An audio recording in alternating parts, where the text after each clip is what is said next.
Нека да почнем с най-баналния, но смятам, че всъщност е много важен въпрос. Каква е вашата мотивация да се кандидатирате за лидер на БСП, да искате да участвате в това състезание? На този конгрес делегатите трябва да разберат, че те не избират толкова кой ще бъде лидера на БСП. Те избират човекът, който ще води най-голямата партия в България. А от тази партия зависи състоянието на държавата. Аз, например, като франкофон, наблюдавам от много години състезанията в Френската социалистическа партия. Винаги се сравняват политики, т.е. политически образи. Значи, винаги се говори за политическата биография, за позициите, за философията на съответният кандидат. По един абсолютно коректен начин се сравняват. У нас, може би, защото това е първото лидерско състезание на практика в БСП. Може би за това. На абсолютно повърхностно равнище. Единствено търсене на някакви задкулисия. Вижте, когато заявих, че ще участвам в тази другарска надпревара, много хора ми се обадиха и казаха: сега ще чуеш много неща за теб, за които не си и подозирал. Но за съжаление това е нашата политическа действителност. Моето желание е да я променя. Факт е, че започваме с управлението, но ме боли, когато ние не гледаме напред, нямаме хоризонт, а в момента се съсредоточаваме върху партийните ни по проблеми и изведнъж всичко зачеркваме, говорим за някаква катастрофа. Всичко е въпрос на мотивация, въпрос на организация и да убедиш хората, че това е пътя, по който трябва да върви държавата. Защото БСП е на по-заден план. Важна е държавата. И затова не е важно на този конгрес хората да разберат, че от тук нататък, защото БСП е най-голямата партия, ключовата партия, която може да промени държавата. Наистина ние трябва да се борим за каква държава искаме и как тя променя живота на хората. Образование, здравеопазване. Ние винаги говорим за тях само когато идват избори. А в крайна сметка образованието е ключът към всичките ни проблеми. Кой ще бъде на върха на пирамидата? Грубо казвам. В тази демографска криза не може да не бъде семейството. И разбира се, това, което винаги съм казвал, за мен е важно всеки един гражданин на тази държава да има равен шанс.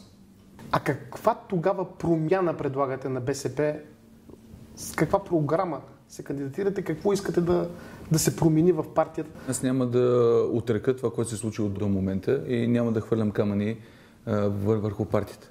Тези камъни ще ги използвам да градя. БСП има нужда от нова енергия и най-важното за мен е да вдъхна отново самочувствие на членовете и симпатизантите на БСП. Как ще се вдъхне това самочувствие? Когато тези хора разберат и най-вече участват в взимането на решения или в правенето на политика, защото те така ще бъдат мотивирани и по места да изпълняват тази политика. По места за мен е ключово лидерите да могат да привличат симпатизанти, да могат да общуват с различни съсловия. Говоря за лекари, за учители, за работодатели, за синдикати, да познават настроението, което идва отдолу. Надали ще можем да се харесаме на всеки, но ние трябва да отидем да си говорим с всеки. И този диалог искам да се принесе и на по-високите нива. Не е нормално политиците от БСП да си говорят чрез медиите. И затова аз винаги уважавам моите противници и се слушам в тяхните мотиви. И този диалог ние трябва да започнем да го водим в нашата партия. Във Франция преди месец създадоха клуб на огорчените социалисти. В БСП има ли условия и потребност в такъв клуб?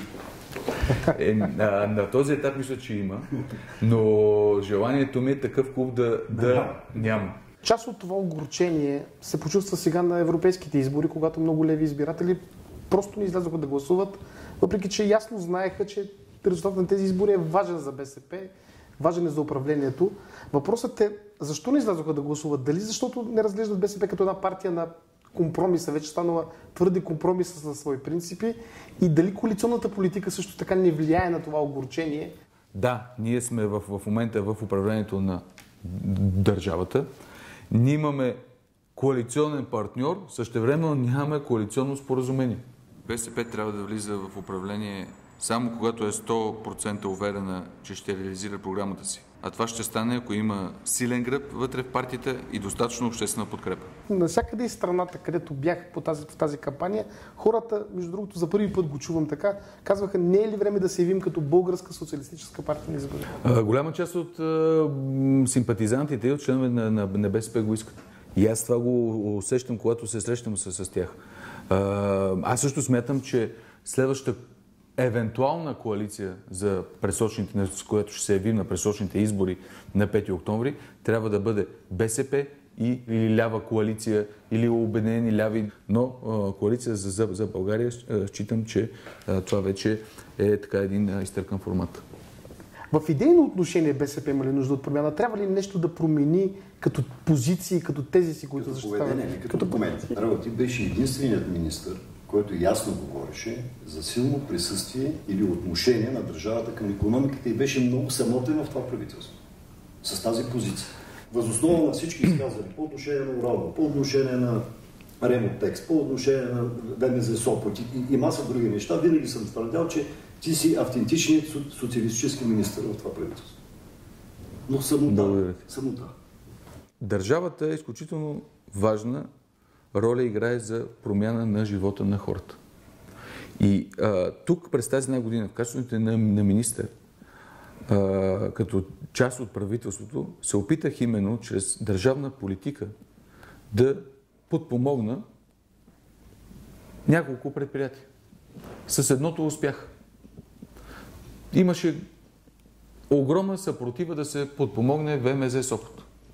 Всеки казваше: оставете на пазара да прецени дали това предприятие ще съществува или не. Ама как така министър Стойнев е решил да налее едни пари в едно предприятие, при положение, че следващият месец ще имаме пълен провал и отново ще започнат стачни действия? В момента това предприятие работи. Не само, че работи, наемат се и хора. Преди един месец бях там. Няма по-голямо удоволствие да видиш в едно хале, което си го заварил преди една година с 200 човека, вътре да има 1500 човека. И хората да са усмихнати, и хората да работят. Не казвам, че ние стоиме изцяло зад него, но точно в момента, в който трябва да се подпомогне това предприятие, държавата трябва да се свърши работата. И държавата трябва да бъде именно да подпомага и да запълва там, където, примерно, пазарите не могат да се оправят. Моя беше идеята да започнем да обикаляме държавите, в които преди 1989 година сме имали изключително добри икономически взаимоотношения. Знаеш ли как ме посрещнаха в Алжир? На летището. Айде бе, от кога ви чакаме? Къде бяхте толкова време? Самолетът бе пълен с български предприемачи, български работодатели. Даже някои от тях за ръка ги водех на мои срещи. Някои от тях даже ми искаха и оставката. И се подписаха. Но те могат да създадат работни места. И те сключиха договори. Също се случи и в Туркменистан. Също се случи и в Ирак. Не случайно тези пазари, където ни помнят с добро, ние там трябва да се върнем. И затова ясно и категорично заявих, че ние трябва да икономизираме нашата външна политика. Европейски съюз е нашия най-голям търговски партньор. Спор няма. Но нашия бизнес, нашите предприемачи, те трябва да бъдат насочени към други пазари. И защото със собственото производство тук те вече създават работни места.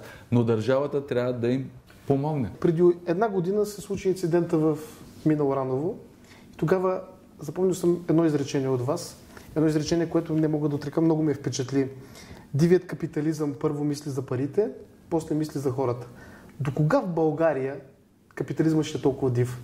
Сашо, виж какво ни е в обществото. Като че ли, за да живееш добре, ти трябва да излъжеш, трябва да измамиш, трябва да живееш на гърба на другия, да натрупаш капитал, което това лично мен ме отвращава. Хората са апатични към политиката, хората са разочаровани от българските политици, даже стигаме до тази крайност, за която на времето хора са умирали, да имаш право да гласуваш и ти да упражниш своя вод. Няма нищо по-демократично от това. Само, че ние не вярваме като че ли, че държавата или конкретна политика може да промени ситуацията. Аз вярвам, че може. Най-сериозната ти битка като председател на социалната комисия? Там бяха много юри, защото имаше една огромна несправедливост в социалната сфера. Тогава всичко се замразяваше. За всяко едно наше предложение винаги имаше отговор: няма пари, а ние знаем, че тогава пари в държавата имаше. Може би една от най-големите ми битки бе именно да се увеличат така детските надбавки освен за децата, но и за децата с увреждане. Друго обвинение, нека да го кажа, нали, това, което се говореше, че ето Драгомир Стойнев е един човек без партиен стаж, без партиен опит, без реален работен опит. Как отговаряте? Опита, този, който го имам до момента, разбира се, не може да се сравнява с опита, може би, на останалите другари. Но аз все пак съм бил народен представител, председател на социална комисия, министър. Хората да преценят дали този опит е достатъчен. Откъде тръгва Драгомир Стойнев? Майка ми и баща ми са обикновени хора. Баща ми е електроинженер, майка ми е проектант. През 70-те години получават предложение за работа в Ливия. Аз се появявам там. След завършването на френската гимназия минавам през конкурс, за да замина за Франция. И там започва така и моята страст към политиката.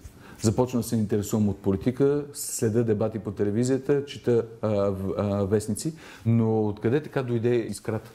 Никога няма да забравя една лекция по макроекономика, когато изведнъж влязаха 10 човека в залата и казаха: ние прекъсваме лекцията, блокираме университета, защото има 2 момчета и 1 момиче, които не могат да бъдат записани в университета, защото нямат постоянен адрес. Ние това не можем да го приемем и затова всички солидарни трябва да сме с тези наши приятели, да напуснем университета и да го блокираме. И тогава изведнъж аз наистина унемях това, което се случва, и това ме запали как можем заедно да подпомогнем ближния, така че да достигнем до една справедливост. Цаптър имаше един много хубав девиз, имал много хубав девиз. Вярвам само в това начинание, в което участвам лично. Ти имаш ли политически девиз? Или човешки девиз? Дай всичко от себе си, за да не съжаляваш после. Благодаря. Благодаря и аз.